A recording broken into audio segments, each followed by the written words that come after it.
Well, hello everyone. I'm out here with Gilligan. It's the 27th of June. We are in a bit of a heat wave here, so I'm out here early in the day because I want to start looking at whether I should start baiting out Gilligan's worms. I know this material isn't totally finished, but it's the 27th of June. I think we're getting our granddaughter for a visit in about 3 weeks. So I want some of the worms, at least, to start moving for the exits. And so that we can, I think when Micah comes, I think we will empty Gilligan as part of the process. I don't think we need to have it emptied and set up as a paddling pool when she gets here. But I think she would enjoy going through it. If I bait out today, in 3 weeks, obviously these bait boxes would be long gone. If you leave bait boxes in too long, the worms eat the food and then go. So there's an old bait box there. I tend to use those produce containers that you get from the markets. Anyway, so material's looking really good. Just seeing bits of the carbon that I've been burying underneath. This is where I've been burying the food for the most part, is right in the center. And what Landon does when he helps me is he gives the bin an almighty stir. I'm somewhat limited from my vantage of always having to sit down. So he's stirred it up a few times, which means I'm pretty sure the material is going to be from coast to coast, from side to side, fairly uniform in being finished. But you can clearly see there's bits of bedding and whatnot that won't be finished. There's all these leaf stems still, and I can hear, you probably heard the fork hit a rock. We use manure in the beginning. If you have manure, you have rocks.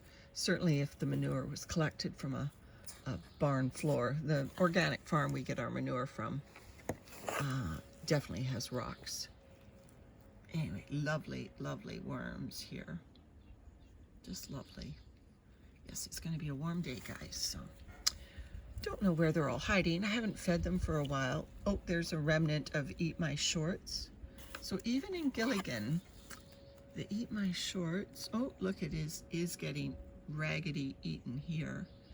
Indoors, I'm not having as much success with the worms eating the cotton. Outdoors, they seem to be doing better. There's more worms in here. Well, no, not anymore. Eat My Shorts has a lot of worms.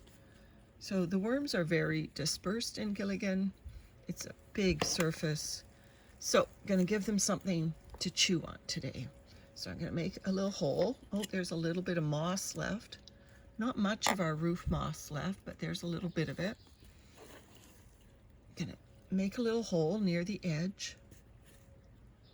And what I have for them, a bit of a treat. Just reach and get it. It's one of these bait boxes. I put some leaves in it. There we go. And you see there's holes in it. These are, I call them bait boxes. These are produce boxes. See, there's holes, and they work really well. And I've got some watermelon that has sat out in this heat, watermelon rinds, sat out in this heat, so it is more than ready to go. There we go. And I'll just throw some more of this carbony stuff on top. And you see, and then I just bury the whole thing. I'm not fussy about just getting the worms out and none of the finished castings. There'll be finished castings in that bait box as well. There's a bit of moss stuck on my fork. So the moss, some of it is still persisting.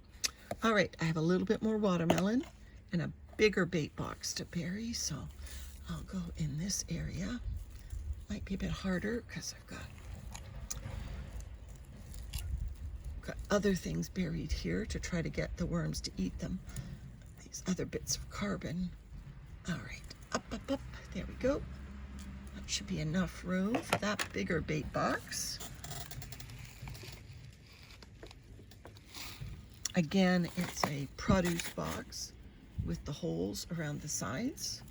I just put some leaves. These are leaves from our semi-processed leaf mold that I put in there. I'll dump the watermelon on top. It's watermelon rind. And then look, I've got all this lovely carbon sitting here, good to go. Any large material, this is perfect. Fill up the box with that. Even this little bit of moss, tuck it in there. Perfect. Okay, so that's June 27th. Gilligan, we will come out in, what do you say, 4 or 5 days for watermelon. In this heat, I would think the worms will be itching to get at some food. They haven't been fed in a while. So yeah, I think they'll be out here looking for this food. So I'm thinking 4 or 5 days. Here's a cocoon. So I'll put that more central. Anyway, so I will check out in 4 or 5 days, and I'm going to pull these worms out, put them in my other systems, and bait Gilligan again. All right, everyone, take care.